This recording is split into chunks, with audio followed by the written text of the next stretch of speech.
راځي شو لاس په کار ودان مو افغانستان د ګل غوندې بښکلی جوړو افغانستان د ګل غوندې بښکلی جوړو افغانستان راځي شو لاس په کار ودان مو افغانستان د ګل غوندې بښکلی جوړو افغانستان د ګل غوندې بښکلی جوړو وترزق من تشاء بغير حساب. دا زموږ ستاسې د مشرانو هڅې او کوششونه وه چې الله تعالی په میوند ولسوالۍ کې دغه د برق د افتتاح زمینه مساعده کړه. دا زموږ مسؤلینو ټولو ته د الله توفیق ورکړي. زموږ په دغه ولسوالۍ کې ان شاء الله په نورو ولسوالۍ کې زموږ علم نشته.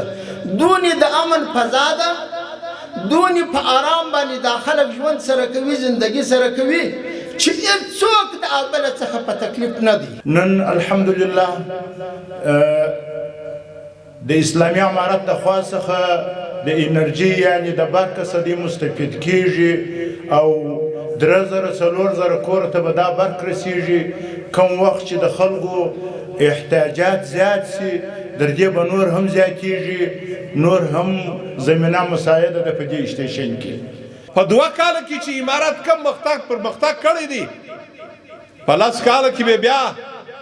ډېر ملکونه ان شاء الله زه پر دا سټیټ باندې په میوند کې دا خبره کوم بیا به په سر نشي رسېدلی. د میوند ولسوالۍ ولس ان شاء الله موږ مطمئن یو چې دوی به د اسلامي امارت سره وژه په وژه په هر دغه کې مقاومت وکړي. ان شاء الله کومک به وکړي سره، لکه څنګه چې په جهاد کې خپل سر و مال ټول قرباني کړي وو، ان شاء الله په بیا ودانولو کې به هم داسې قرباني ورکړي. په یاده پروژه کې نه توزیعي ترانسفارمرونه او 206 اصله پایې او ورسره 40,000 هوایي یا SSR هوایي لاین چې پایو پر سر باندې موږ د برق انتقال لپاره استفاده ځینې کوو او 1500 متره EBC پوشدار یا تور لاین او 100 پایې صندوقونه د میټرانو د نصب لپاره منصب کړي دي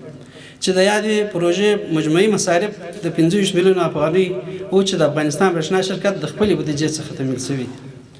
او همدارنګه د یادې پروژې په افتتاح سره به موږ وکولی شو چې اوس مهال لپاره 2500 یعنې 2,500 رهایشي او تجارتي ساحو ته برق ورکړو